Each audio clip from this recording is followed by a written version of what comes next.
recording and say, welcome back after break. We're on the downhill side of the semester now. So speeding towards the end, we've got some, let me think here, some housekeeping things first up. Over break, I believe each of you should have been granted access to use M+ software inside the virtual desktop. If you wouldn't mind, at your nearest convenience, please log into virtual desktop and tell me if you see M+ as one of your options. So the way that it works is that we have a lab license for M+, but I think it is restricted to 20 concurrent users at the same time. So each of you should have access, provided that not everybody is currently using it. And the reason that this is relevant is because in the next few weeks, we're going to be transitioning to multivariate analysis rather than predicting one outcome at a time, predicting multiple outcomes at a time. And the most efficient and flexible way to do that is through path analysis. So you're going to learn how to fit what are called path models. And my preferred software for doing that is M+. I also know how to do that in Stata and in SAS to some extent. It doesn't have as many options. And I'm going to be picking up Lavon in order to translate that in R. So more fun R things for me to learn in order to do this. But I also use M+ in the structural equation modeling course that will be offered this fall. So if you can learn how to use it now, that will be one less thing that you have to learn later on. And unlike R, the M+ language is very easy to pick up. There's really only a few keywords that you have to know. And there are a ton of resources online for learning it as well. So that will be something new that we get to try in a few weeks. But I want to make sure that each of you can access it because your very last homework is going to be a path model using M+ or Lavon. Let's see, I haven't updated grades in a while, but you do have a homework out. Does anyone have questions on that? At the moment? No, it's not due till next Monday, so plenty of time still. On categorical outcomes. We have one person says that they have access. Excellent. So if you don't have access, let me know. Let's put it that way. I gave him the list of IDs to add, but just to make sure before we get to that point. Let me think. I put up new stuff for Thursday, and depending on how quickly we move through the rest of what we have here, we may get started on it today. I don't know for sure, but we probably won't get very far. So Thursday's stuff is on continuous outcomes. So outcomes that are not normal, but are not discrete. So things like response time, minutes walked per day, outcomes like that are numeric, but they're not likely to be symmetrically distributed. And I have one more handout to finish for that unit, and then we'll switch over to the multivariate stuff. So we're getting through it. Any questions or things that you want to ask about, review topics, any of that stuff off the top here? It feels like we've been gone a while, doesn't it? It's only been like 10 days or something, but it's like, what was I doing? What is this class about? Oh, it's me whining about how much I hate R. That's what this class is about. And also a little bit of generalized linear models. Question? Okay. Vladimir, you're second. Go for it. Okay. For the count outcome, we used the log length function. Yes. Yeah, and the count, what I know is from 0 to positive infinity. Yes.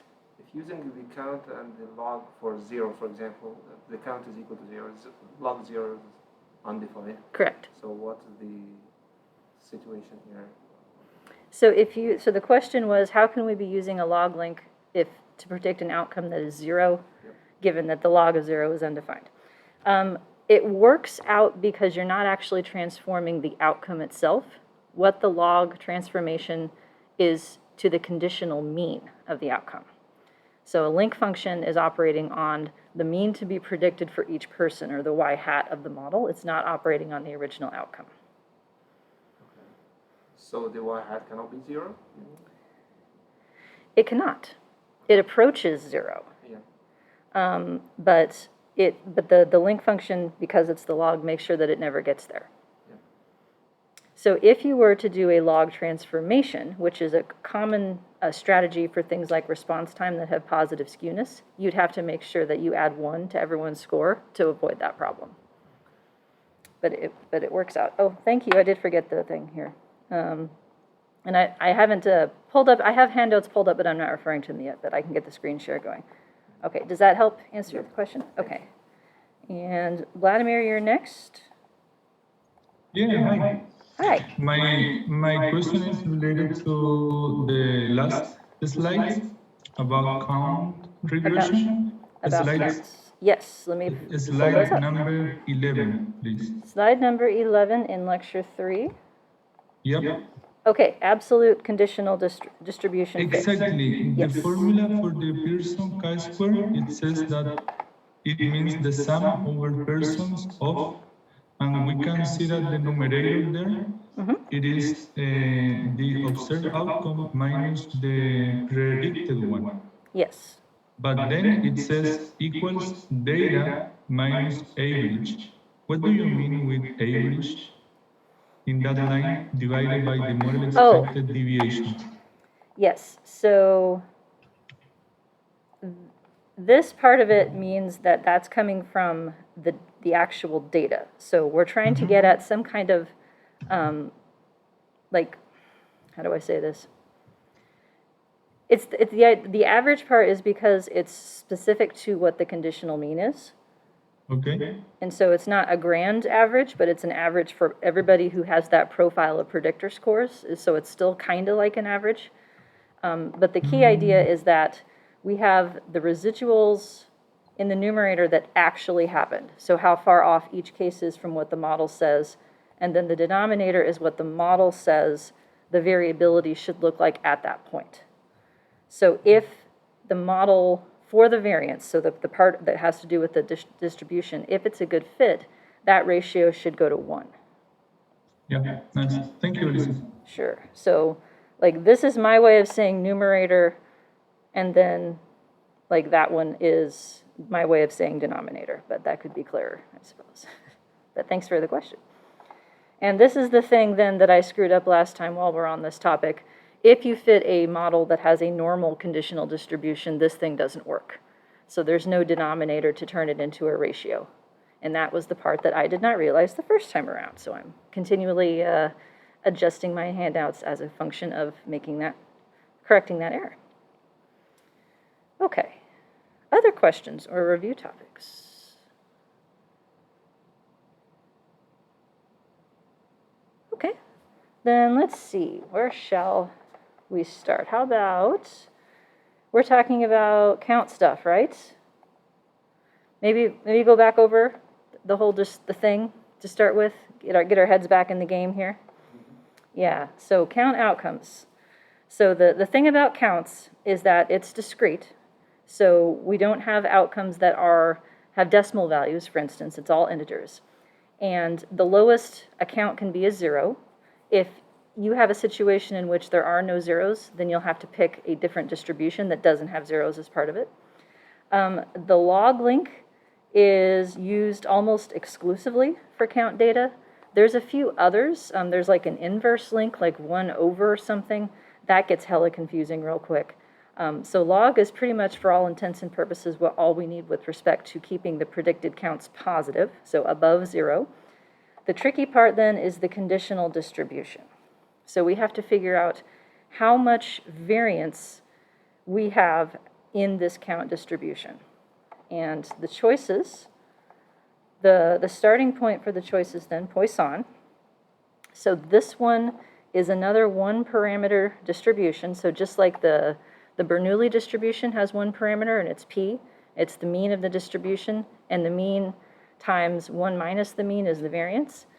And the same is true here, where the variance is the mean. That's what this distribution says. So here's a couple pictures of what it would look like to, say, have a mean of 1, a mean of 4, and a mean of 10.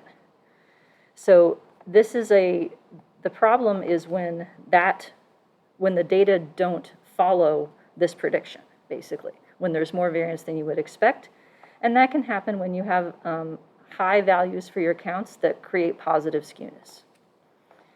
So this is a jumping off point, but I've never seen a Poisson distribution actually fit, like in my life.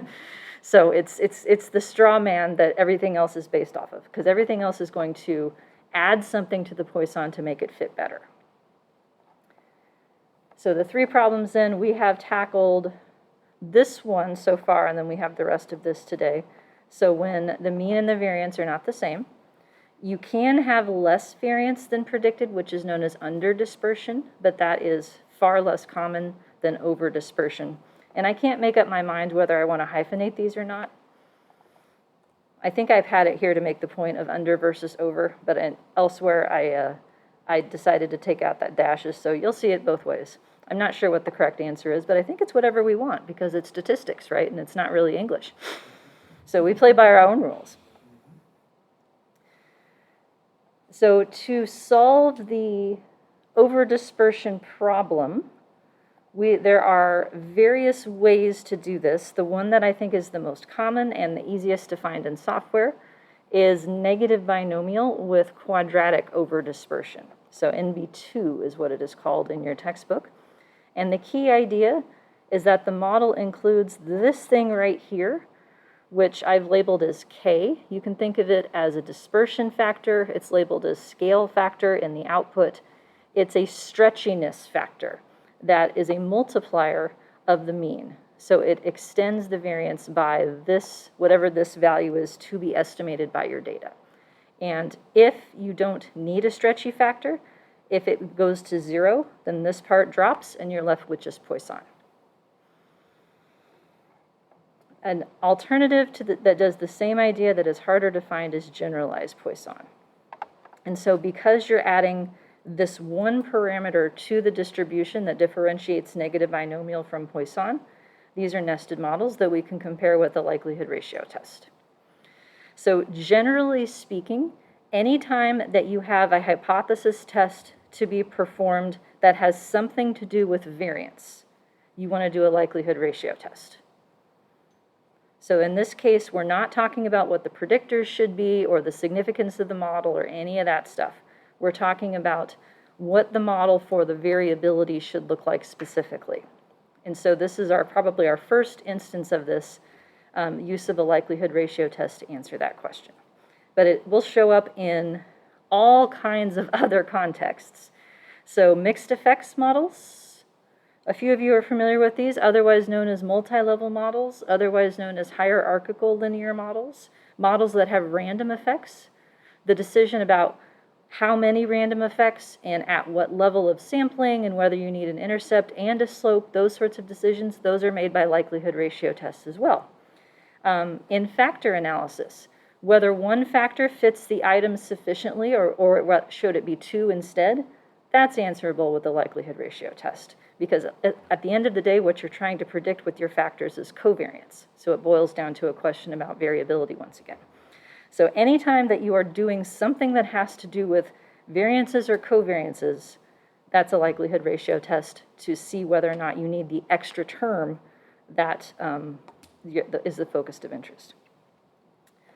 And you guys wouldn't let me wave my hands at this like I had planned on last time. I think that was Cassandra who made me explain this. Thank you for making me. The problem with likelihood ratio tests for variances is that the null hypothesis that the variance is 0 is on the boundary of what variance could possibly be.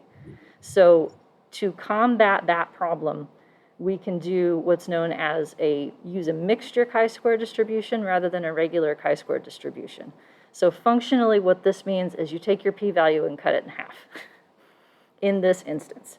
It's a lot harder to figure out mixtures for other situations than this one. So this is just a very simple case in which it boils down to essentially using an alpha of 0.1 instead. So cut your p-value in half, and then you're doing a likelihood ratio test with a mixture of degrees of freedom 0 and degrees of freedom 1. So the critical value for adding this stretchy factor for degrees of freedom 1 would be 3.84. That's the critical value for a chi-square at an alpha of 0.05. To do a mixture version instead, the critical value is 2.71. So there'll be very few cases in which you would not come to the same conclusion both ways. And so then in the example, so the first thing that we did in these data, do you remember the story for the data? Do you want to hear it again? The outcome, let me go back to the beginning where the picture is here real quickly. The outcome is number of mean things said during an experiment in which people were being provoked to deliberately say mean things. Yay, I or B. So this is a great example of a count outcome. It has not just positive skewness, but also a very large proportion of people, about 45%, who didn't say any mean things. So one of the questions that we'll have to address, and that's what we haven't talked about yet that's coming today, is whether we need a zero inflation submodel to go with our count. So something that addresses the fact that we have way many zeros here, likely more than would be predicted by a standard count distribution. So we will look at that as well today. And this was an experiment, so we had two predictors in here. We had emotional regulation strategy, which was a manipulated variable. People were randomly assigned to do nothing, to use cognitive reappraisal, which is the good strategy, or to use suppression, which is a bad strategy. And then we're also looking at whether or not the participant had a history of IPV, which stands for interpersonal violence, interpartner violence, something like that. So what I started off with, what the naive person might do with these sorts of data. This is page 4, which is just use an identity link and a normal conditional distribution, which is otherwise known as what, folks? What did you used to call this before this semester? GLM. A GLM, but more specifically, if I have two predictors and they're both categorical, Two-way ANOVA. Two-way ANOVA. That's what this was supposed to be, except that her outcome variable does not support that type of distribution. But this is what she was going to do and what she did do. So we started off with this. And the problem with this sort of model shows up a few places. Negative, basically this is the mean for this condition. If I put a confidence interval around it, it goes negative. You can't have negative counts. That's not good. The other piece of it is that by condition, let me go, where's the table I wanted? Sorry. This one right here. There is quite a bit of variability across the cells of this two-way design in what the standard deviation is. And the model that has an ANOVA model, two-way ANOVA model, says that there is one variance. And that one variance applies equally to everybody.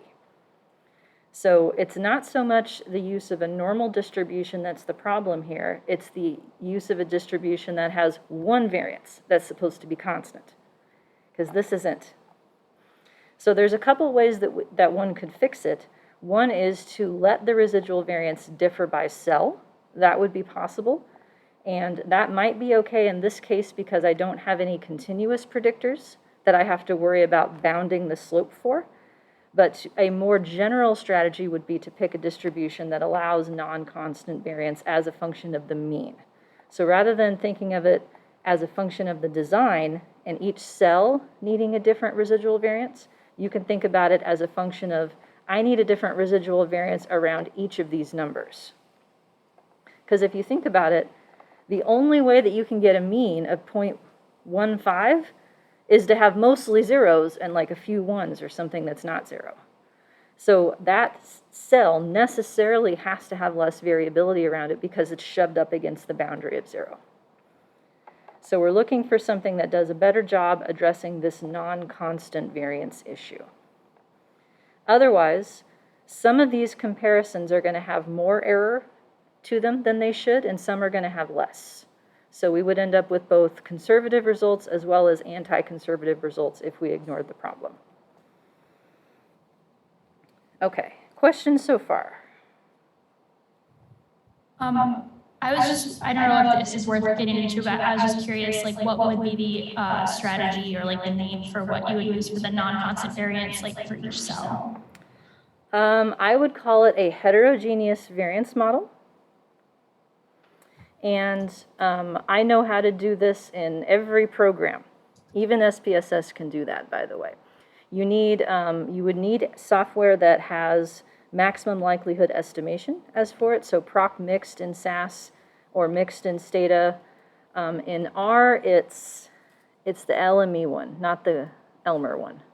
LME4 has a way to allow different residual variances as a function of a predictor. So this would be like, do you remember way back in the world of t-tests? And you had like a different t-test formula for unequal n and for unequal variances? This is just that, basically. It's the same premise. Once you switch over to likelihood estimation, you have a lot more flexibility in what you can do with your model. If you're stuck with least squares, then you have one residual variance to work with, except in very, very limited cases like the two-sample t-test thing. I don't have any examples, I think, in this class of this yet, but I think they're coming in the multivariate unit, if I remember correctly, because I have one example that has a sample of older adults and a sample of younger adults, and they need different variances. So, okay, other questions? All right, so two-way ANOVA in principle is fine, but the problem is the use of a conditional normal distribution. So what can we do instead? We did Poisson. So this is, let's see, page 8. We've been through these before.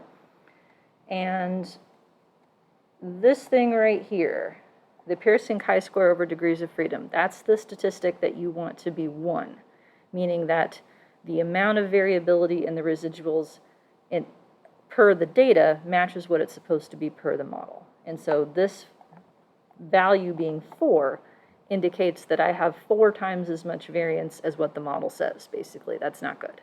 Or 4 times as much standard deviation, to be fair. These are unsquared units, I think. So, no, it's squared. It's in variance units. It is squared, so the negatives and positives don't cancel. So I think someone asked me about this, like, what do you do in this case? You stop. Basically, do not pass go, do not collect $200, and do not look at these results. Because if I don't have enough variability in the model, then my standard errors are going to be way too small, because the numerator of a standard error is variance. So the standard errors are going to be way too optimistic, which means that all the p-values are going to be way too optimistic. So this isn't good enough. We go on. And then we try the next one, negative binomial, the quadratic version of it, I should say. And that is available directly in dist equals negbin in SAS. It is available 2 different ways in Stata. There is an NB-reg option in Stata that does negative binomial, but it doesn't give you distribution fit. So I am doing it this way with NB-reg so that I can get the likelihood ratio test for whether or not adding that stretchy factor to the variance helps the model, because NB-reg does that for you directly. And then I'm also doing it in GLM to get the distribution fit. So I'm running the same model twice because each package is missing one thing. And then we have in R, I'm doing glm.nb, which is an add-on to the GLM function from the mass package. And by the way, the other day, Jonathan needed to do a proportional odds model, and he had been listening to me complain about this, and he actually went to my website and used my handout to fit a proportional odds model. And he's like, oh, your handouts are really great, but you don't have the libraries in there.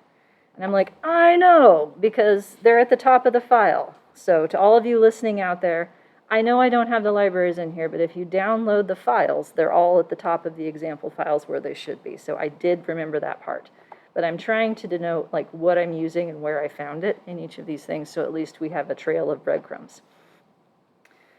So I'm using this one because this seemed to be the easiest way to do it. And I had to build my own distribution fit in R because it didn't pop out. So there is a residuals function by which I can get the Pearson residuals, so I just had to square it and then divide by the degrees of freedom to get that. Likewise, I built my own likelihood ratio test. There's 8,000 ways in R to do a likelihood ratio test, depending on which package you're using and for what purpose. But I just built it myself so that I would know that it worked, given my difficulties making things match across packages.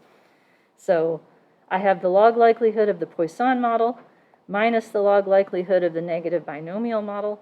It's always fewer minus more in terms of the numbers of parameters. That makes it so that the result is positive after you multiply it by -2.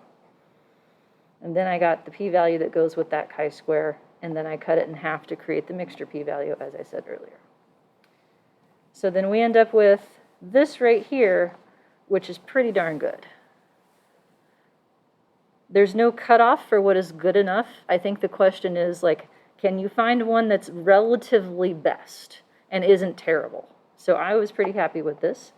So the addition to the model is this thing right here, labeled as a scale factor, and it goes inside the variance function like that, so that it's a multiplier of the conditional mean squared. So it makes it so that there's more variance as the mean increases, which makes sense and actually fits what happened. So in SAS, it's labeled as scale and given as such. Here's my likelihood ratio test. The difference in -2 log likelihood between the models is 336, so I don't need to worry about mixture p-value because by anyone's standard, that is wildly significant. So an improvement by adding the stretchy. It's called alpha in SAS or Stata because I don't know why. They just made up their own labels. And then they give you this version of it, which is the log of that, and they try to help you inside GLM by explaining how it's being used in the variance function. And then in R, for reasons that are unclear, they call it theta. Because whoever wrote the package gets to pick the letters, I guess. So we're up to like 4 different names for the same concept. And what this is 1 over k instead of k. So this is, as you read different textbooks and authors' descriptions of these models, in this unit and also in the next one, it can get really confusing to figure out what you have. But generally speaking, what I have found is if you're not sure what this number means, it's either you can take the inverse of it or take the log of it, and you'll probably be able to match across packages because of the way that they parameterize the model. So if you can't figure it out, that would be my recommendation, is to play around with those things. Either log it or take the inverse, and that usually solves the problem. So trial and error onto that one. So this is 1 over k in this case. And then we get the same stuff. And now we're caught up. Okay, questions? Now what about the zeros? This model, a negative binomial distribution, has zeros as part of it. So that part is okay. The question is, does it do a good enough job representing the zeros with the model that we have? So part of what makes, let me go back to the picture again. Sorry for the scrolling. Here we go. Here it is, this one. So part of what makes this zero inflated distribution is going to be captured by the model. So for instance, this cell right here has most of the zeros, and this cell right here has like the others. So the fact that we have these in as predictors predicts the fact that we have so many zero values to some extent. The question is what's left over, and does the model properly account for the number of zeros that we have? So anytime that I see a pile of zeros like this, I'm going to want to check whether or not we need to do something about it beyond just what's in the model. So this is the part then that we haven't talked about yet. So if there's no zeros at all, I know we're not talking about that, but this is relevant in just a second. Let me go to slide 13 here. So this is slide 13 in lecture 3. If there are no zeros at all, there is a special distribution for that, and it's either known as zero altered or zero truncated. Those are the words that mean the same thing. And this is a little bit harder to find, but this is going to be a distribution that gets used to address the extra zeros problem, believe it or not. So I found this in our package VGAM. Here are the places that I found it in SAS and Stata. And basically, it just rearranges the likelihood so that it takes out the fact that we don't have zeros and the whole probability still sums to 1. But this gets used in dealing with extra zeros. So there's 2 different ways that you can add extra zeros to your model. One is easier but more confusing, and the other is harder but more straightforward. And by easier, I mean you can find it readily available in software. But then it's like, what do I do with that? So I'm going to give you the easier to find but more confusing version first. And this is what's known as a zero-inflated Poisson or zero-inflated negative binomial. So ZIP or ZINB are the abbreviations that you see with this. And that is, in fact, what the Stata packages to do these models is called. So ZI. What it tries to do is add a second submodel. So you have your model for the count already. It adds another submodel that predicts the probability of being what is known as an extra zero. So if there are zeros that are not accounted for by the count distribution, it's adding in a separate submodel. So this is, technically speaking, a mixture model. Have you heard that phrase before? Mixture models? They're often used to like find hidden groups in some sort of like exploratory way. This is an example of a confirmatory version, because what we're saying is that I have an outcome that is categorized as a mixture of two things. Here's the logic that underlies this. One is a count, and the other is people for whom the count logically doesn't apply. So for instance, if I asked you, how many cigarettes have you smoked today? There's two reasons that you could say zero. One is, it's only 1:05 in the afternoon and I have my cigarette at dinner time. I haven't gotten around to smoking yet, but I am a smoker. The other is, you can ask me any day of the week. I don't have any cigarettes because I don't smoke.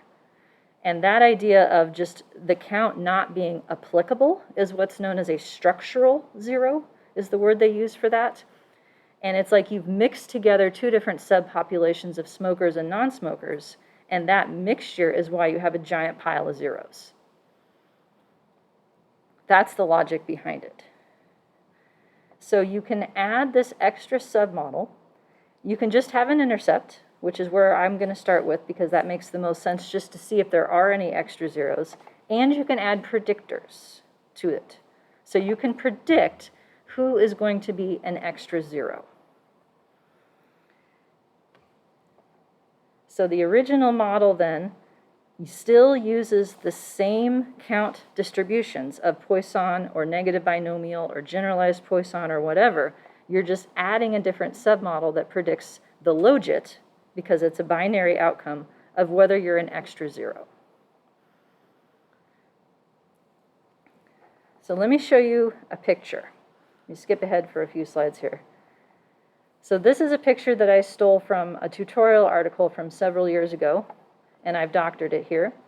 The outcome in this example, this is slide 17, is steps taken towards divorce amongst married couples.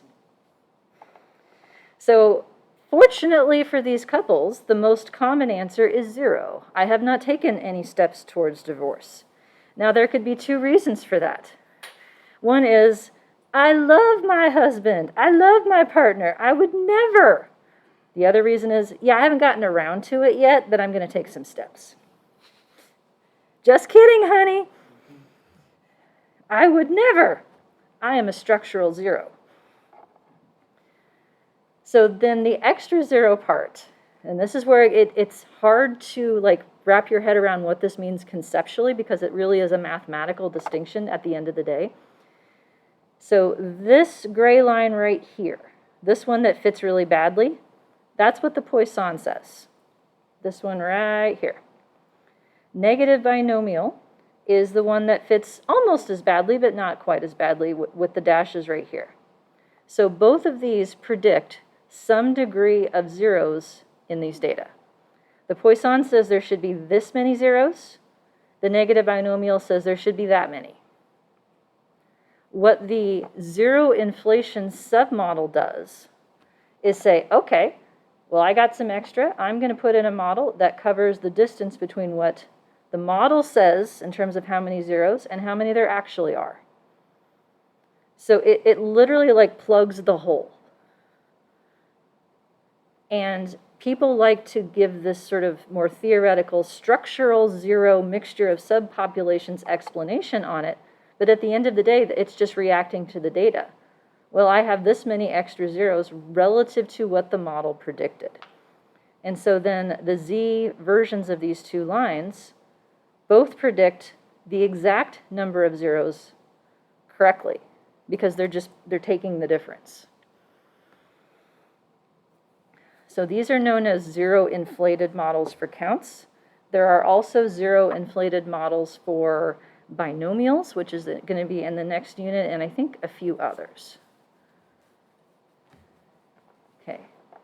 So then to get the prediction, you have to weight your predicted mean by the probability that you are not a structural zero. So in the zero inflated models, we have this thing here, which I've called omega, which is the model predicted probability of being an extra zero. So each person's going to get one of these. If you have an empty zero inflated model, then everybody gets the same probability. Otherwise, you can customize it with predictors of who's going to be a structural zero. Then the rest of the model, the other submodel, gives you a predicted count based on your predictor variables. Predicted log count, unlog it to get back to actual count. So then to create what your overall predicted value is across the two submodels, it's whatever the count model said as mu times 1 minus omega, the probability that you are not a structural zero. So the more structural zeros we have, it's going to pull the mean down closer to zero, because it's averaging across your prediction across the two submodels. And it's a little uglier for negative binomial, but it works out the same way. How are we doing? Exactly. These faces, exactly. It's just plug in the hole. I mean, that's the way to think about it. It's just like you take your bubble gum and just stick it in there and, smooth it over and call it good. So in this example, I tried zero inflated Poisson and zero inflated negative binomials. So this is the one that we haven't seen yet. This is page 15 of example 3. So I already know that Poisson doesn't work well. Part of the reason that it might not have worked well is because it had extra zeros in it, and part of the reason is because of the positive skewness of having a high count values. So I'm trying to pull these apart. The negative binomial takes care of the positive skewness aspect and the extra zero aspect to some extent, but this will really solve the extra zero problem.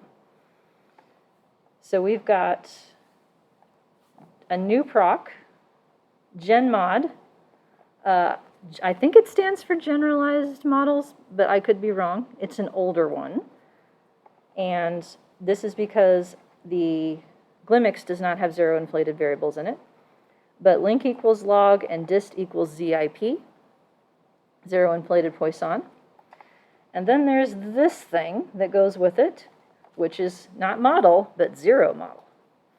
And it does exactly what you would think it does. It is the model where you tell it how to predict the logit of being an extra zero. And the fact that I've got nothing in here means that it is an empty zero inflation model with an intercept, because all I want to do is see the intercept. I want to see what the model predicts the probability to be of being an extra zero. And if it's sufficiently small, then we probably don't need it. So it's like after accounting for the outcome via the predictors and then a Poisson for what's left, are there any extra zeros remaining that we need to worry about? And I'm using an estimate statement to convert the predicted logit back into a probability and an odds.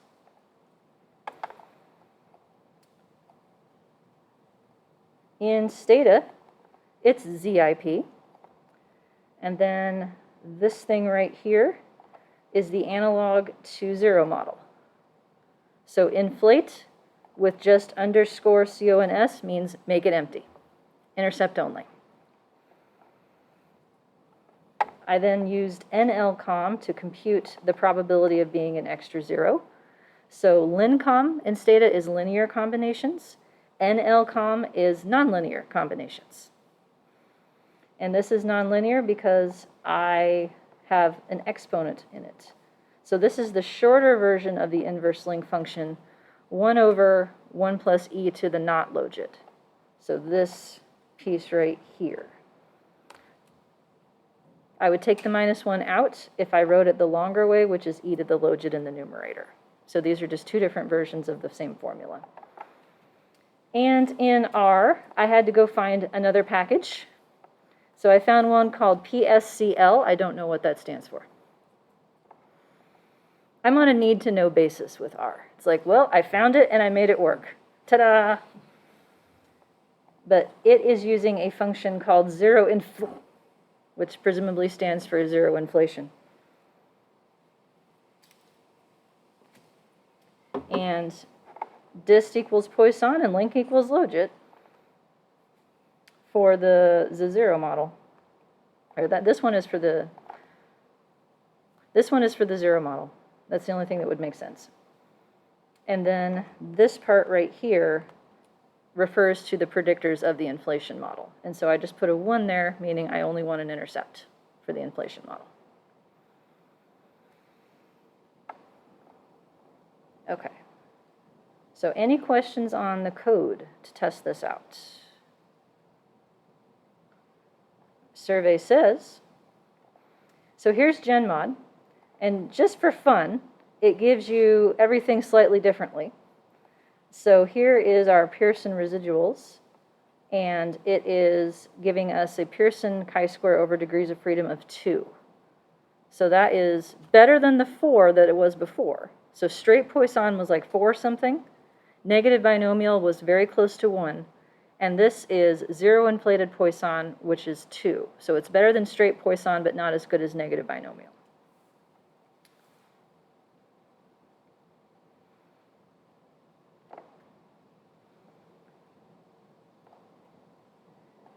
So it lists the scale factor here, even though it hasn't been estimated, because this will become the scale factor in negative binomial in just a minute, but it's 1 because it's fixed in Poisson.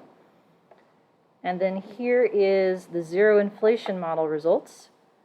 So the intercept is a logit of minus 0.54. That is the logit of the probability of being an extra zero. So it's backwards. Remember, in binary data, we've always been predicting the 1. We're predicting the 0 here because it's the extra 0 is the outcome of interest in that submodel. And if I convert that to probability, then it is a probability of 0.36. So that's actually pretty high. So the interpretation, if this model were to fit, would be something like 36% of the sample would never say anything mean ever. And the rest of them could say something mean, just maybe not today. So extra zero, structural zero is the idea that they're from a separate subpopulation where the count just isn't ever going to move off of 0. It helpfully provides us with this significance test, which is actually useless because it's testing this estimate against the same null hypothesis of 0, and a 0 in logits would mean a 50-50 probability. So the fact that this is significant means that this number right here is not 0. So in this context, that means nothing. In Stata, it gives us the logit of being an extra 0 within this separate inflate submodel. And R does the same thing. It gives it to it as a separate thing, and it still gives us the same useless significance test for both of these. So they all give us the same useless information with respect to significance. But given that we are messing about with the variance model, this can be a likelihood ratio test. Because relative to straight Poisson, we've added one more parameter that controls whether or not we have a separate submodel. So that can be a nested model comparison. So then I tried zero inflated negative binomial, because this then would be like the negative binomial fit well. We're trying to see if adding a zero inflation factor added anything to that. So it looks the same, except it's ZINB in GenMod Insane. Stata blew up. So I have the code online for what it should have been, but it just kept iterating and saying, not concave, not concave. And that apparently is bad. In R, I found it the same thing, but just switching out what the distribution is to neg-bin. So fairly straightforward. Now here's Can you explain, sorry, Yeah, can you go ahead. explain what the /1 is again? Over Yes. here? This part is where you would put the predictors of your zero inflation. And the 1 is just there because all I want is an intercept. Okay. It's an empty zero inflation model, is the way that I would phrase that. I always put the 1 in here so that I remind myself in terms of like the order of the fixed effects that I need to count that one. Question? I think, like in other applications in R, that height for that vertical line is like, it depends reference group usually too. So No. would that makes, I guess that would make sense if you're saying in reference to the intercept. In this case, I don't know that reference would apply, but they may have just ran out of keys on the keyboard. That's something that happens in R a lot, I feel like. Yeah, well, M+ has used them all at this point too, in terms of the special characters. They're out of keys. They're gonna have to like make up new characters, but this is an empty zero inflation model. That's what I know with respect to this. So here's what happened. SAS is like, algorithm converged, no problem. Then we come down to here. So this is comparable but slightly higher than the negative binomial model. And AIC and BIC is something we can always compare. Smaller is better, and these values are higher, so they're worse than negative binomial. But here's the real reason I can be certain that this model is not better. SAS came up with a predicted logit of being an extra zero of -22 with a standard error, wait for it, of 50,000. In other words, SAS has no idea what that number should be. Somewhere between positive and negative infinity? Yeah, the confidence interval is like somewhere between plus or minus 100,000. That's what this number should be in logits. So I actually did the math, and a logit of -22 corresponds to this probability. So a very, very tiny probability of being an extra zero in this model means we don't need it. There are no extra zeros. So this actually brings up an example of something that I haven't talked about yet. You have to watch your output very carefully for these sorts of problems because it will not necessarily tell you that something went wrong. Like SAS was like, it converged, it's fine. But clearly it has no idea what this number should be. And R did converge. It thinks the number is -11. Still very, very tiny, with a standard error of 230. So much more precise, but still, 230 in logits is craziness. And that's the probability of being an extra zero right there. So converging evidence, because it literally could not find the probability of being an extra zero, we don't think we need one.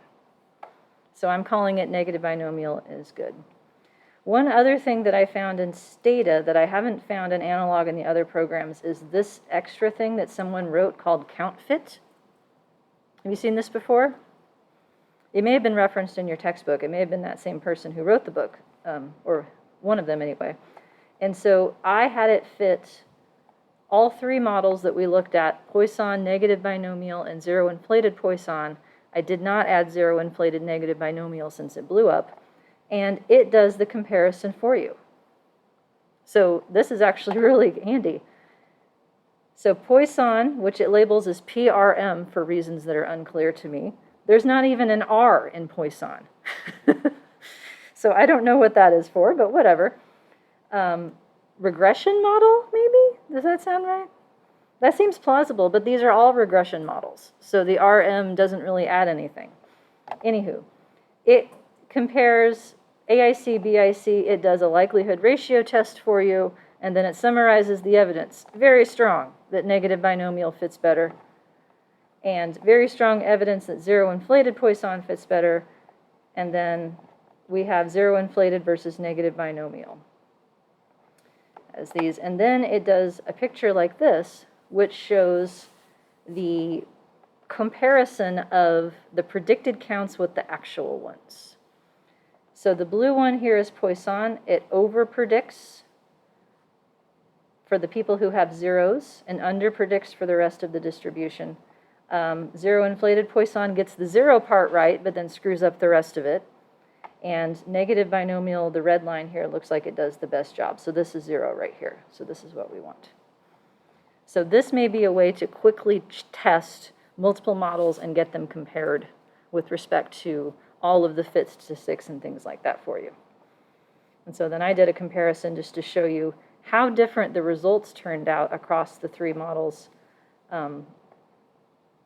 It's very different. So which one you pick would really matter in this case. And then last but not least, there's one that I found in Stata that allows you to actually predict the scale factor. So in the same way that we talked about a while ago of allowing the residual variances to differ by group or something like that, you can allow different stretchiness factors that pull the variance out as a function of predictors. So this is what's known as a heterogeneous negative binomial. It was programmed into Stata by somebody, and I added the same predictors to the scale factor that were in the rest of the model. Let's check that out. And it doesn't look like any of them are significant, and there's a few that look like they're going crazy, so hard to find. And then somebody figured out how to do it in SAS, and so I borrowed that person's code, which is linked right here, and I fit the same model in Froc NL mixed and got mostly the same results, but none of the new predictors were significant, so we called it good. And that's the end of that story. Yes? You might be getting to this in a second, but how would you report a zero inflated model to, like, people that don't understand stuff? Did you hear the question? Mm-hmm. How would I report this? Lots of hand waving. Zero inflated model fit best, we use that one. There is a, how do I say this? The idea of being a structural zero makes a lot of sense if you're dealing with cross-sectional data, but it starts to fall apart real quick when you have, say, longitudinal data or multi-level data, because then you could move from occasion to occasion of being a structural zero or not, which is like the definition of not structural, right? It's supposed to be not supposed to be transient zero. So this idea that you can be an extra zero, and if you had predictors of the zero inflation model, so if you put in, like, let me go back to this here, right here. So slide 14. Like, let's say that this slope for whatever x is significant, and that means that the probability of being a structural zero is higher for people who are higher in x or something. I don't know how to explain that to anyone, let alone non-statisticians, because it's not the probability of being a zero. It's the probability of being an extra zero. There's two kinds of zeros in this model at once, and that just makes my head hurt. So if you are in a situation in which you have a lot of zeros, it looks like you need some kind of like submodel thing to address it, then option 2, I think, is more understandable. And that is to create what is known as a hurdle model. And for those of you who ran high school track and field, yes, that's what it is, like a hurdle, like a thing you jump over. Because the idea is that it is going to split your outcome into two different outcomes and estimate two different submodels simultaneously. So you're like hurdling over the zeros to get to the rest of the counts. So it splits. Are you a zero or not is your first outcome. And then if not, how much do you have? Predict the positive counts. So the way that I think about these, and I think they're much more easier. Yeah, my grammar today is not great. Much more easier to explain to people is I think of them as if and how much. So in the picture, for instance, are you thinking about divorce? Yes or no? You can predict that, right, as an outcome. For the people who say, yeah, I've been thinking about it, then you can predict how far along they are in the process. So if and how much. So only the people who have non-zero values go into the second submodel to predict the count. That means that you need a zero altered or zero truncated count distribution for that part, because there are no zeros. You put them in the other submodel. So something like this works really well if 0 is like a qualitatively different thing. So, how many lines of cocaine did you do last week, right? Do you do cocaine? No? And then, okay, so if you did some, how bad of a drug user are you? Like, those are two qualitatively different kinds of people. Number of sexual partners. Let's say that you're trying to promote safe sex on a college campus. And you might ask someone, how many hookups did you have last week where you didn't protect yourself? And then is the object of the intervention to reduce sexual activity, period, or just to reduce the amount of it? So you may see predictors differ that predict sort of severity of something via the count than presence of something via the hurdle. Yeah, go ahead. So I don't know if this is the right line of thinking, but this reminds me of ANCOVA almost.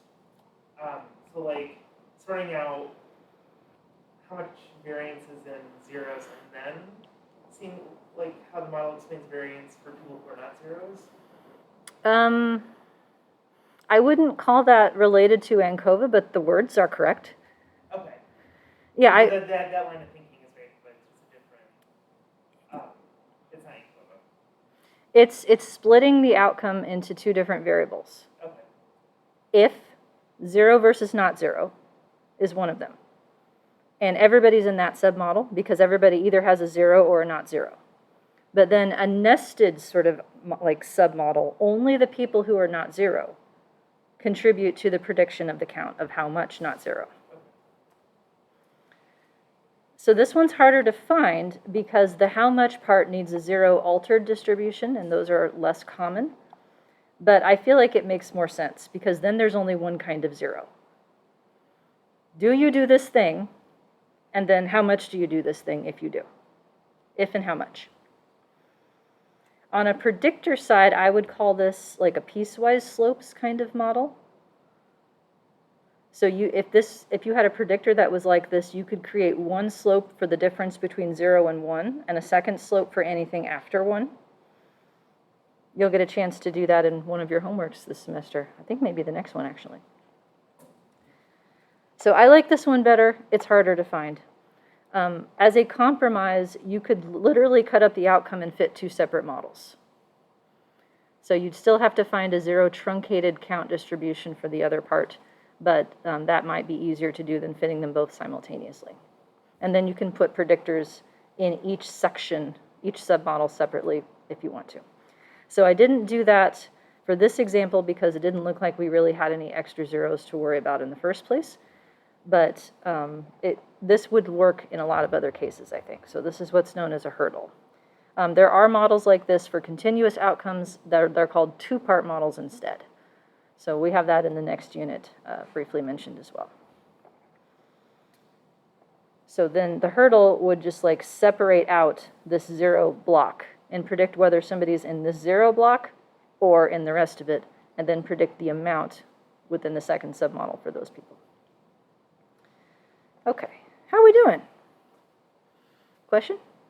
If I'm interested about cut score other than 0, for example, if I'm interested for a degree of 6 or so, so can I do the same strategy? Yes, so the question was, what about, can you do this with other variables besides 0? Yes, you can.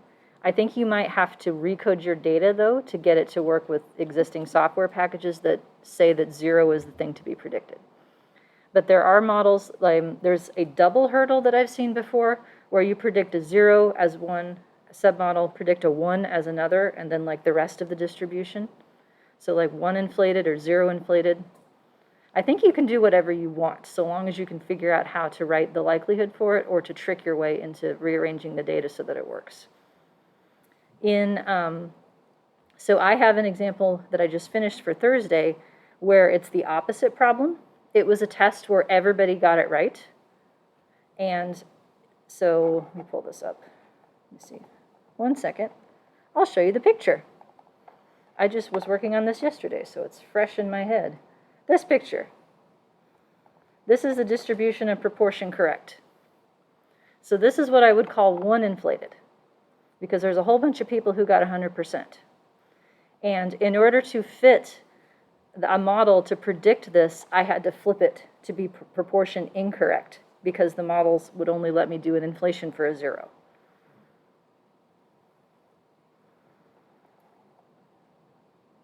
So that's coming next time. Okay, other questions? So one other thing that I skipped over with respect to the negative binomial model, I generated my own R-square by predicting, let me find it. This is, here it is. Here's negative binomial again. Predicting the outcome and then correlating it. So in SAS, I saved a new column to the data set that was the model predicted count. And then I asked for a correlation between that model predicted count with the real one. That's R. And if you square that correlation, it's R squared. So this way, I think, is easier to explain to people, because they're used to the idea of R square from linear regression as being the square of the correlation between y and y hat. You can do that here too, because these are just numbers. So I have that as a way to generate my own R square in this case, because we're back to working with numeric outcomes. In Stata, it's the predict function. So I saved a variable to the data set that's called, I called it pred count, and then I asked for a correlation with the actual count. And in R, where did I do that? Here it is. I used the predict function. Type equals response means the predicted counts as opposed to the log counts. And then I did a correlation with using core-test in here. So that's one thing that I skipped over with the categorical data unit that I wanted to come back to. This idea of generating a column of predicted outcomes and correlating them with the real one doesn't work if you have binary or categorical data. You have to do something a little bit different. Let me exit out of that for a second. I forgot in lecture 2 to talk about this. So I have one slide that I wanted to hit, because I just provided somebody with advice about this the other day. So this is slide 29 in lecture 2 very briefly. If you wanted to compute your own R square and you have a binary outcome, what the model is going to predict directly is the logit. And you can back translate that predicted logit into a predicted probability. But the actual outcome that you're predicting are zeros and ones. So to do an R square, to keep it sort of fair, you would have to convert your predicted probabilities into zeros and ones somehow, so that both of the outcomes are on the same scale. Do you know what I mean? Am I making sense? So predicted probability is sort of your y hat, but you really have zeros and ones. So to judge how well the model captured the zeros and ones, you need some way of turning the predicted probabilities into zeros and ones to keep them on the same scale. And there are a whole bunch of different pieces of output that you can get out of programs that look at correspondence, like basically contingency tables of predicted zeros and ones versus actual zeros and ones, receiver operating characteristic curves that try to determine where the right cut point is to cut off the predicted probabilities and put them into zeros and ones. I would encourage you not to do that. So think of it this way. Let's say that I have a very crappy model, and I have a predicted probability for somebody of 0.48 and a predicted probability for somebody else of 0.52. And if I adopt some kind of rule where I'm going to cut it off at 50-50 and round them up into zeros or ones, then I have perfect correspondence. My model is perfect, even though the actual predicted probabilities were not as strong.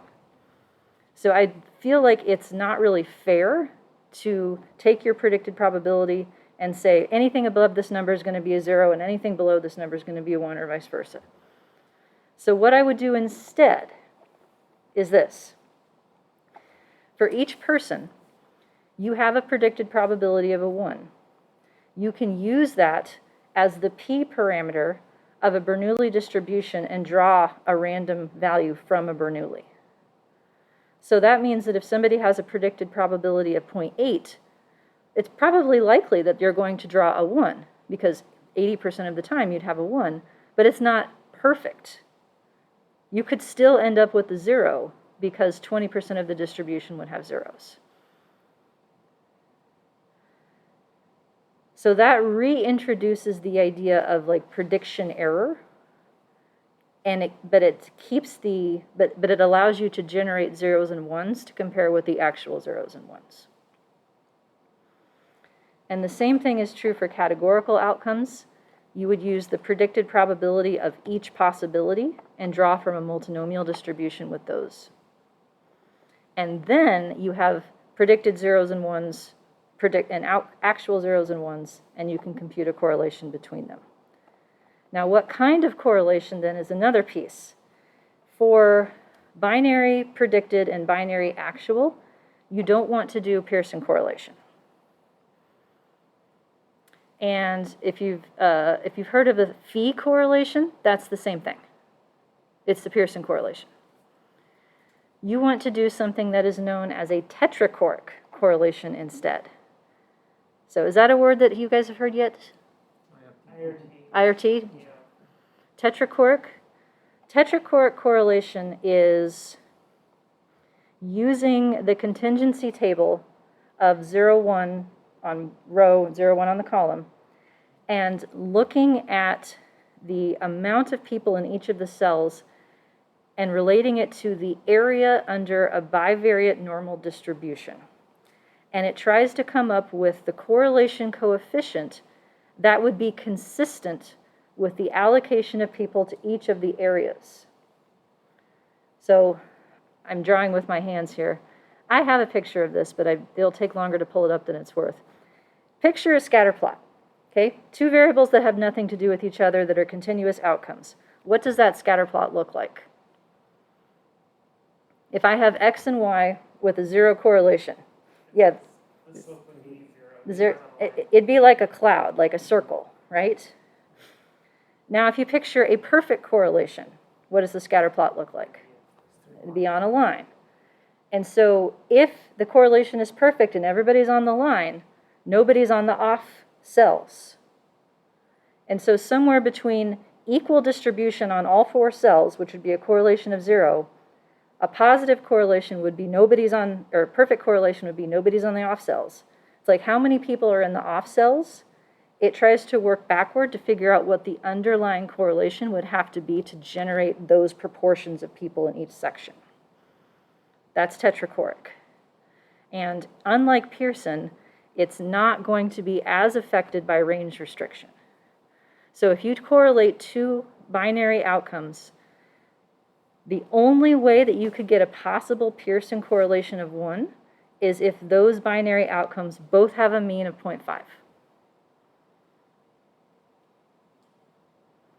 So both outcomes would have to have a mean of 0.5 in order for a Pearson correlation of 1 to be possible at all. To the extent that the 2 predictors have uneven distributions of zeros and ones, and to the extent that they differ from each other specifically, the maximum correlation that you can get is going to be much less than 1. So for that reason, people would estimate tetrachoric correlations instead. So this is the key word to ask the Google about if you're trying to do this, because They're hard to find. I know how to do it in M+, and I know how to do it in SAS. I haven't tried to do it elsewhere. Question? So for the polychoric Spearman correlation, this probably regards the thing I emailed you about. What is the big difference between those two? So polychoric is the multinomial generalization of tetrachoric.